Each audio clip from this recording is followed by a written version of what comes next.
Asianet star singer season 10 നിലവിൽ 50 എപ്പിസോഡുകൾ പിന്നിട്ടിരിക്കുന്നു. മാത്രമല്ല റീലോഞ്ച് കഴിഞ്ഞ് 4 റൗണ്ടുകളും പൂർത്തിയാകുന്നു. ഇനി ഒരു എവിക്ഷൻ പ്രതീക്ഷിക്കാമോ? അങ്ങനെയെങ്കിൽ ആരൊക്കെയാകും ഡേഞ്ചർ സോണിൽ ഉണ്ടാവുക?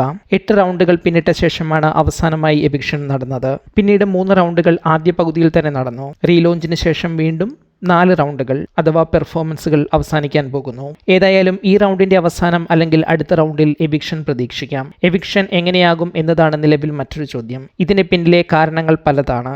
റീലോഞ്ചിന് ശേഷം ഷോ പുനരാരംഭിക്കുമ്പോൾ എവിക്ഷന് ഏത് മാർക്കാണ് പരിഗണിക്കുക എന്നതിൽ വ്യക്തതയില്ല. ഷോയുടെ ആരംഭം മുതൽ എല്ലാ പെർഫോമൻസുകളും പരിഗണിച്ച് അവയിലെ ആവറേജ് മാർക്ക് കണക്കാക്കുമോ അതോ റീലോഞ്ചിന് ശേഷമുള്ള മാർക്കുകളാകുമോ കണക്കാക്കുക എന്നതാണ് പ്രധാന സംശയം. കാരണം മൺസൂൺ വെക്കേഷന് മുൻപും ശേഷവും പല മത്സരാർത്ഥികളുടെയും പെർഫോമൻസ് ലെവൽ വല്ലാതെ മാറിയിട്ടുണ്ട്. മാത്രമല്ല റീലോഞ്ചിന് ശേഷം 2 പേർ പുതുതായി വൈൽഡ് കാർഡ് എൻട്രിയായി എത്തിയിട്ടുണ്ട്. 2 രീതിയിലുള്ള പോയിന്റുകളും പരിഗണിച്ചാൽ 2 വ്യത്യസ്ത രീതികളിലായിരിക്കും കാര്യങ്ങൾ.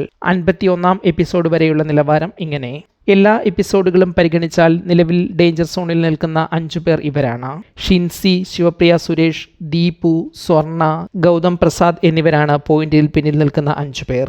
ഇനി റീലോഞ്ചിന് ശേഷമുള്ള മാർക്കുകൾ മാത്രം പരിഗണിച്ചാൽ പോയിന്റിൽ പിന്നിൽ നിൽക്കുന്ന 6 പേർ ദീപു, ശിവപ്രിയ സുരേഷ്, ഷിൻസി, സൂര്യനാരായണൻ, പവിത്ര, സ്വർണ എന്നിവരാണ്.